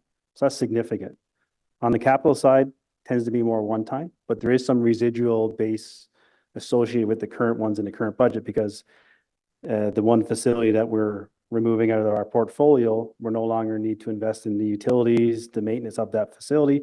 So again, that's about 250K or so base one-time reduction. But again, that's gone forever. So you can say that's a reoccurring every year that we took away. So again, from a base budget operating perspective, it's permanent, which you can add up every year going forward, which is significant. Absolutely. I just wanted to highlight that because that is something I think we just look at the number and think, oh, great, but it really carries on. And on that note, the 1.4 million for the LED conversion, I was just wondering if you could explain that one, because that is something we actually see every year in the budget, is it not? Mr. Mayor, so that one's been basically, we started that process back in 2018 timeframe.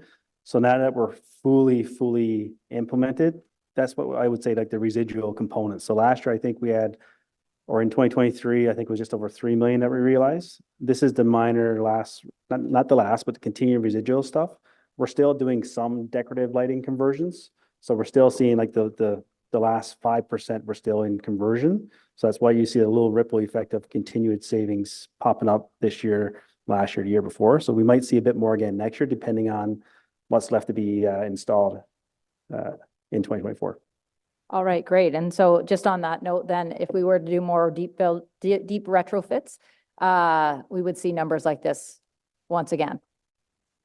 Mr. Mayor, it all depends on the program. So the LED conversion was I'll call it a little bit unique.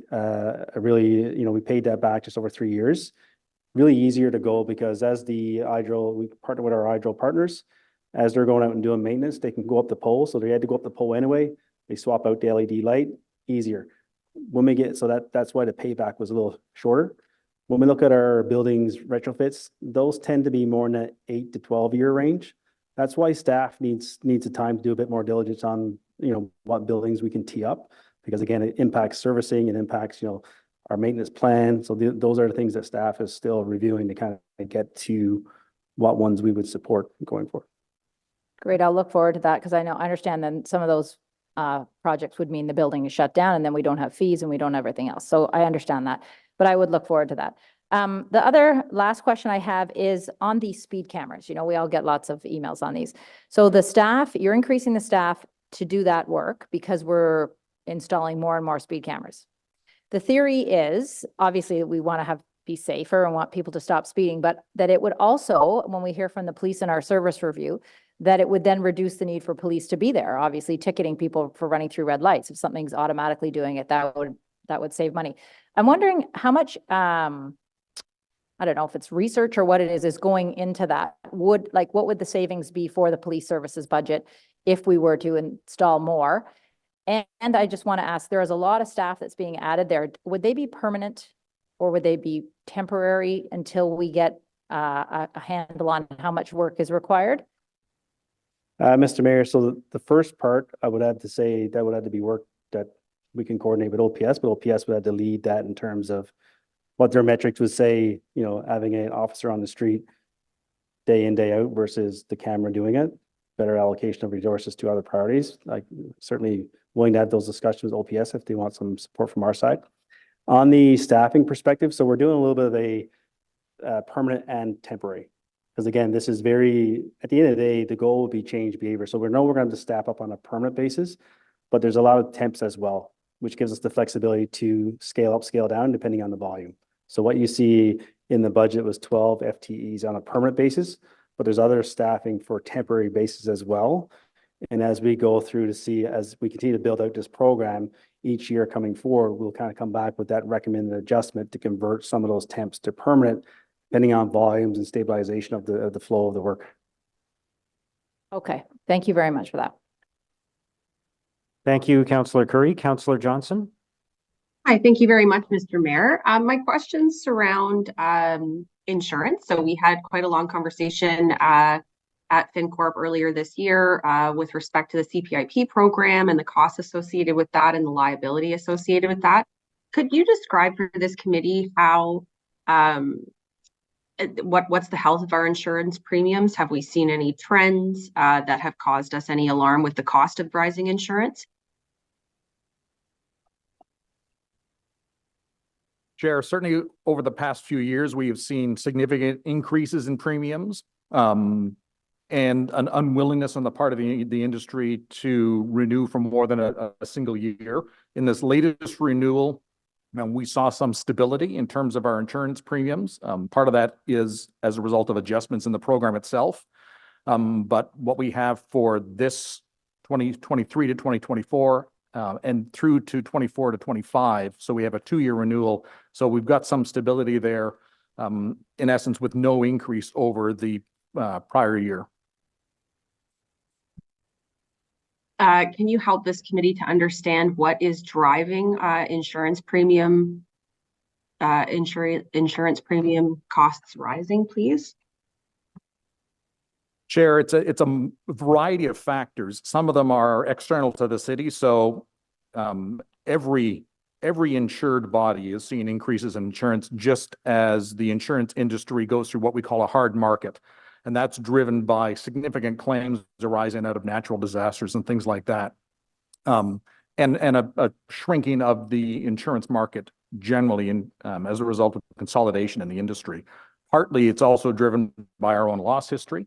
And that depends on the line of insurance. But for example, the city has seen significant claims arising out of Fallowfield and out of Westboro. And so those are factors that are internally driven that have caused some of the increases that we've seen over I'd say over the last 5 years.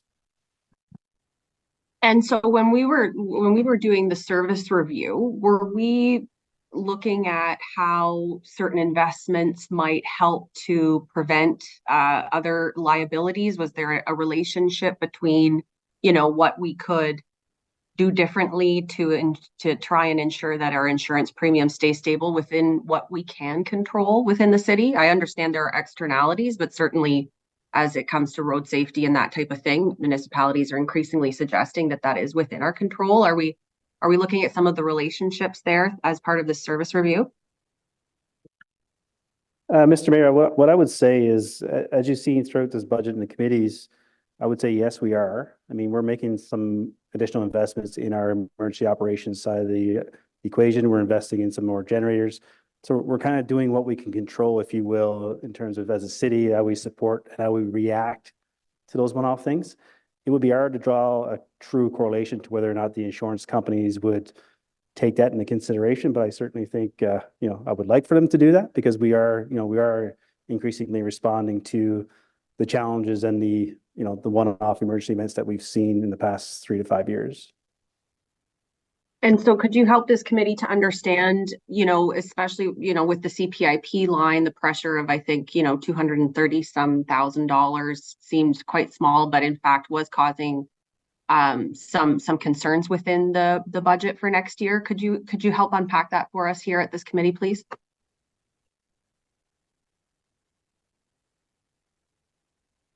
Chair, I think the concern, the cost of premiums has increased significantly, but I think of greater concern in terms of the viability of the program is the willingness of the industry to support it. And what we have seen over the last 2 renewals has been a shrinking in the number of insurers willing to quote the city in terms of support of the program, to the point where, as it exists today, there is only a single insurer in the industry that is willing to provide insurance to support the CPIP for the city. And so the question in terms of the viability is that, given those external factors and just the nature of the industry as it is, it may not be possible for the city to secure insurance to support the CPIP going into the future. Okay, thank you very much, Chair. I have another line of questioning, but I'll get back on the board.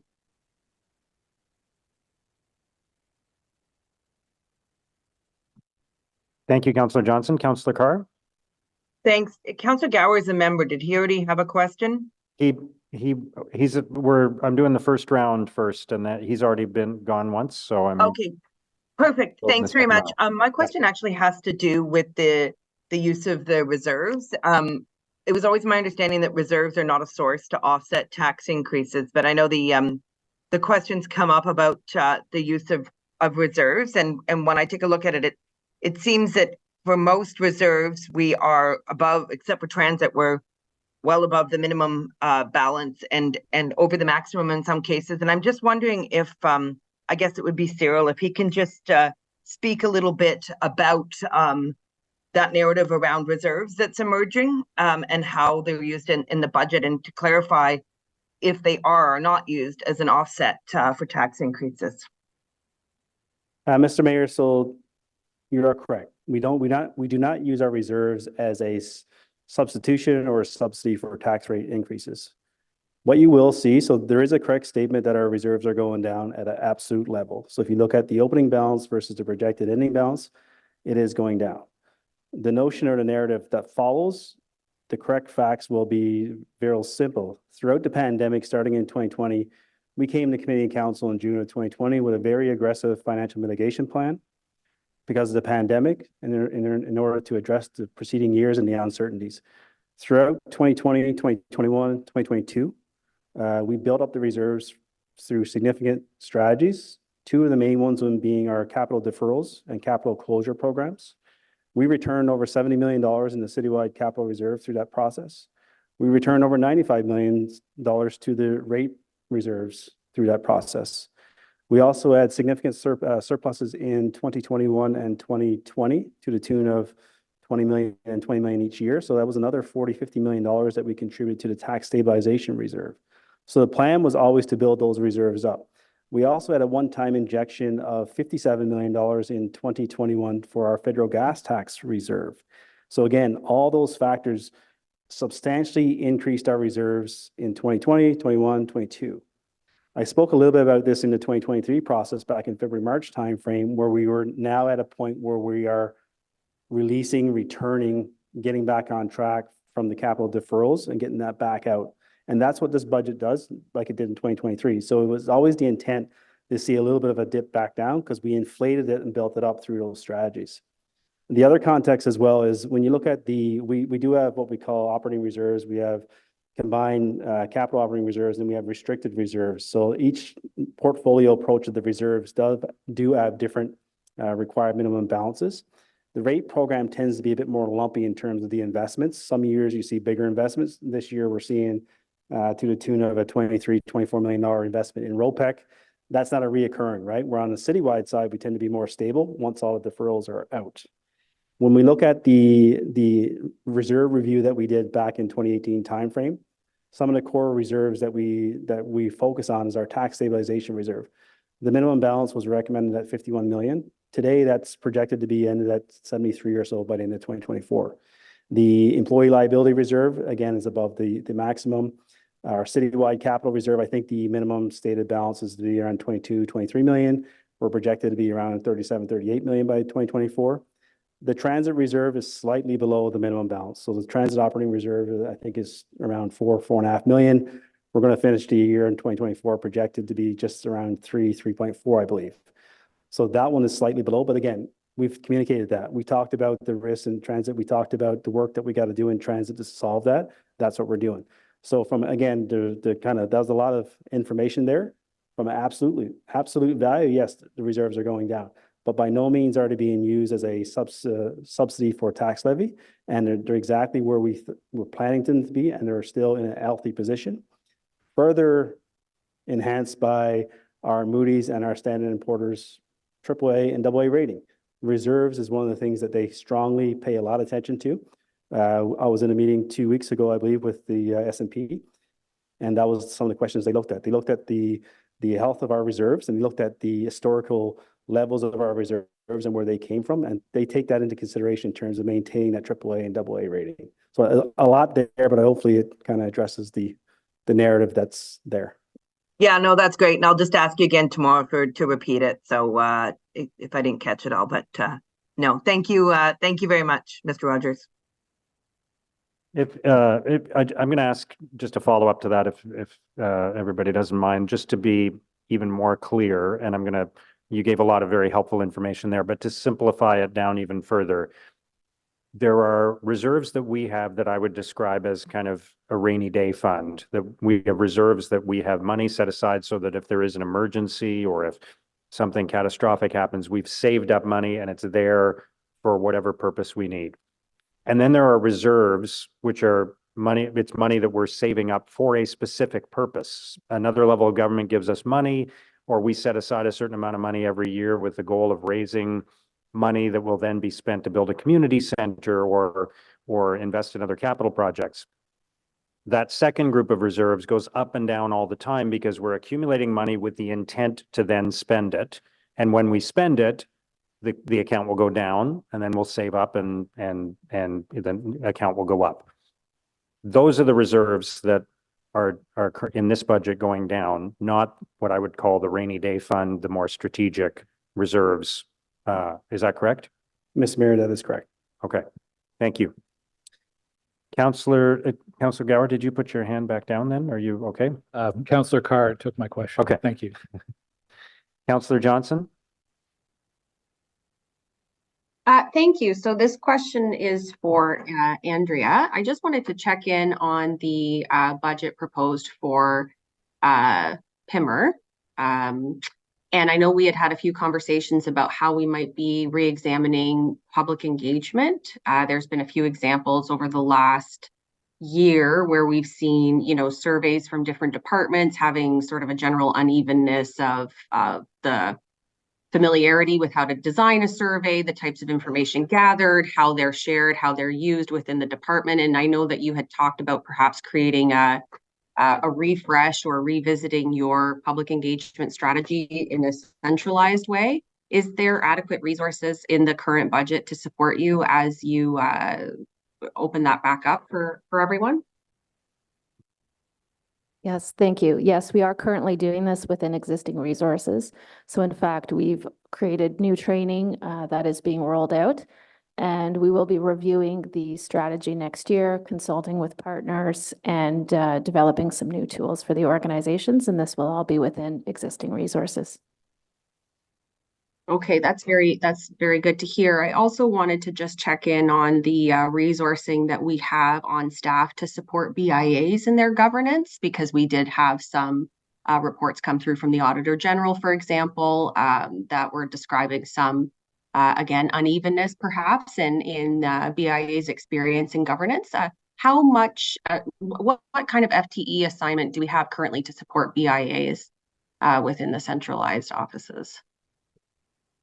Mr. Mayor, we have, from a finance perspective, I think we have 2 or 3 dedicated resources that really provide that support directly from an accounting perspective. Obviously, then the management team of those respective resources also provide some oversight and guidance. So those are what we do in terms of the BIAs. We support and help the auditing process. The auditing process is led by external audit, but then those resources augment that through that support, which is sufficient. And I think on the economic development side, Don, I think you have some resources that kind of provide support governance structure. That's correct, Chair. We have various economic development officers that support the BIA role. One in particular is the bulk of his role, as well as our leadership team. So there are internal resources there. So there's, from what I understand and how I've been working to support BIAs, there's usually one person who works, and I'm not sure, is that their full-time role? Is it a full FTE devoted to supporting BIA governance? Yes, that's, if it's not full-time, it's probably 90% of his role, yes. Okay. All right, sounds good. So, you know, I think there's something to be thought of or looked at maybe next year in how we might look at supporting the governance of our BIAs, and sort of relating to that again, my questions around the CPIP and some of the things we're hoping to see when supporting community associations. I think there's some commonalities there that we might be able to explore, but I'm glad to hear that the existing resources seem to be adequate. So I'll be coming back to those who have answered this question to see how we might be able to focus those efforts in some of that for next year. So thank you. Thank you, Councillor Johnson. Councillor King. Thank you, Your Worship. And my question refers to the 1 FTE that is allocated for Service Ottawa.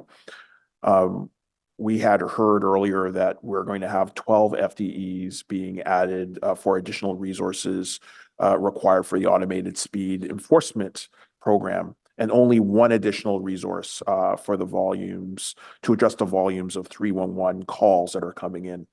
And frankly, I hear it every day from my office. I'm sure other offices hear that the volumes are very high, and we hear complaints about those requests taking too long to 311.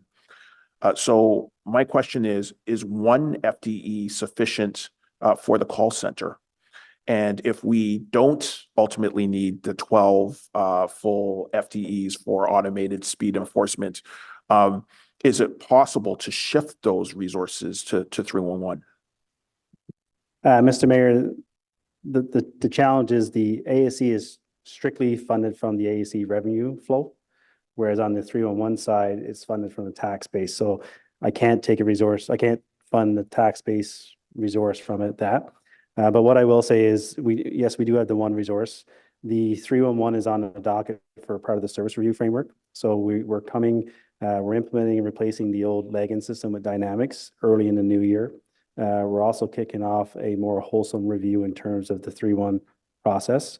We will be back to committee and council in 2024 with some updates on that. And we will be engaging each of your offices throughout that process as we, some of the operations, like in the public works side of the equation, they're still transitioning to the mobile workforce, I'll call it, in terms of, you know, when the snowplow operator goes out, still some of the yards are on a paper base. So they're targeted to be fully mobile by the end of 2024. So the timing lines up where the initiative to improve 311 called close the loop process, we're kicking that off now. It's already started, and we're doing it basically, we're kicking it off with a current state in terms of a gap analysis. Then we're going to move into the Dynamics implementation to replace the old system. And then we're going to start engaging with each of the councillors to kind of understand the pain points and the core areas where we need to improve. So it's on the docket for 2024.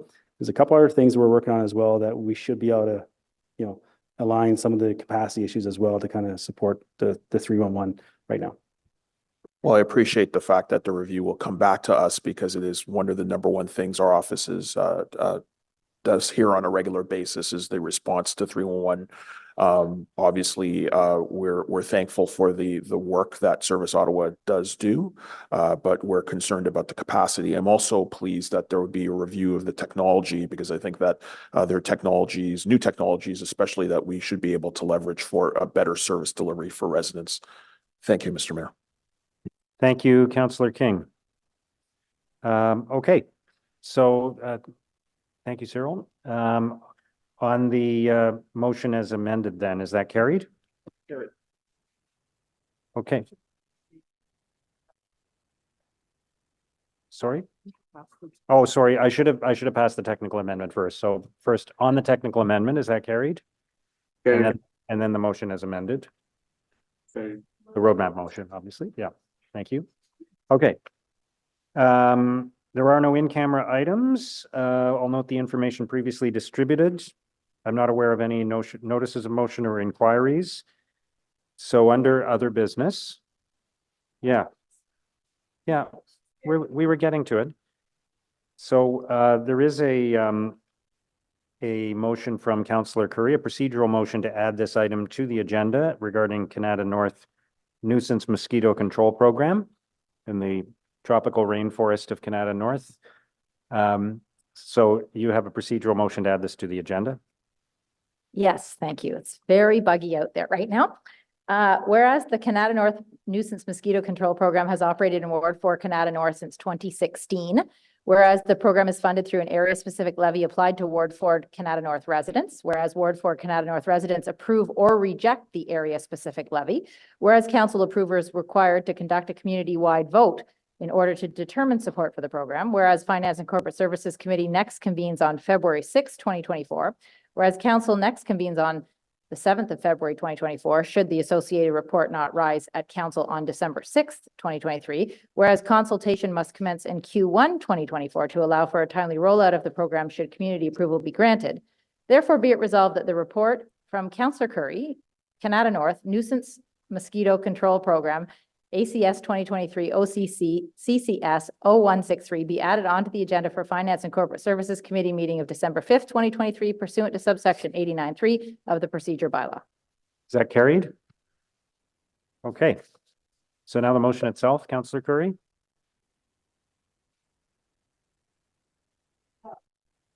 Your mic's not on.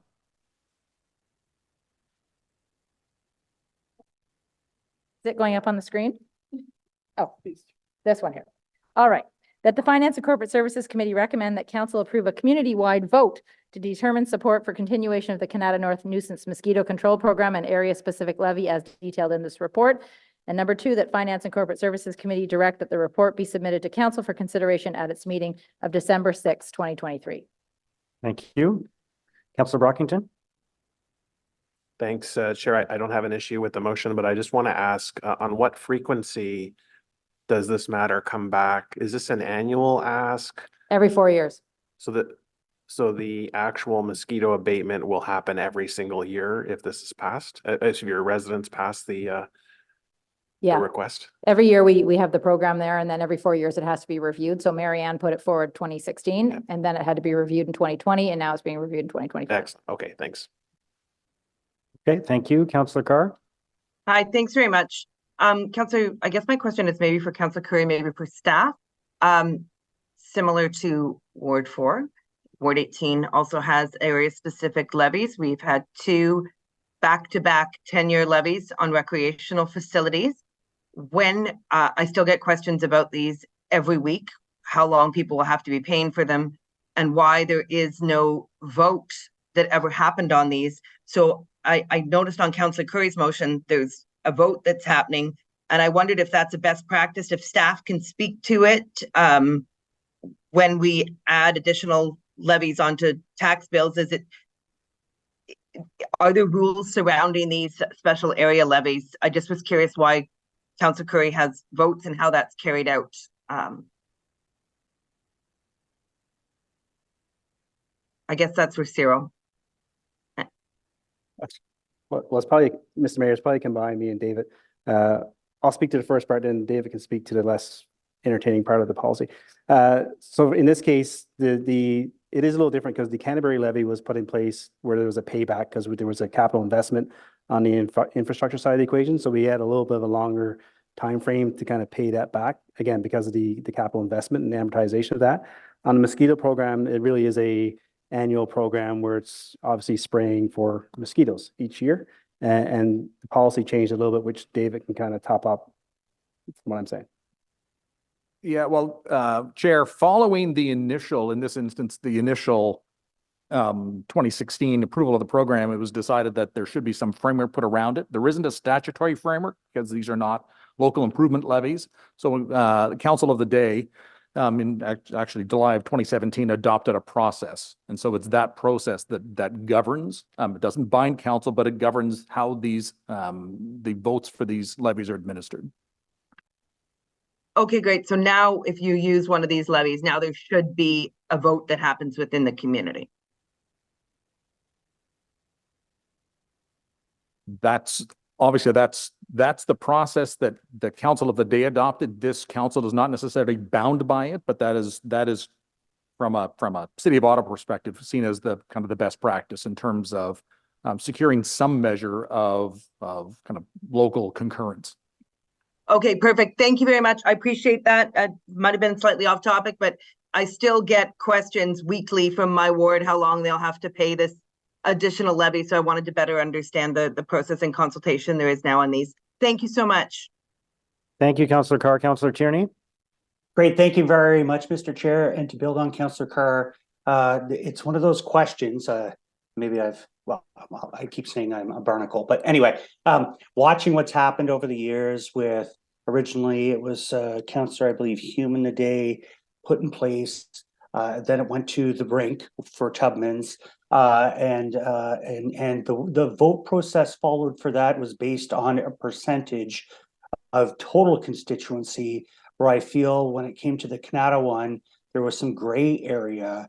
Can you expand on what the percentage is? Is it the percentage of votes or is it the percentage of constituency?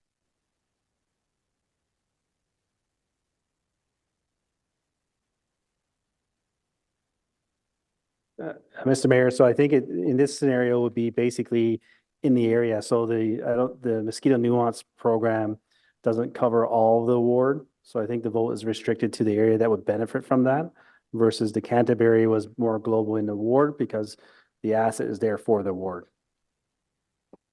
Right. So just to clarify on this one again, if you have a catchment area, because that's what happened with Canterbury and Canada.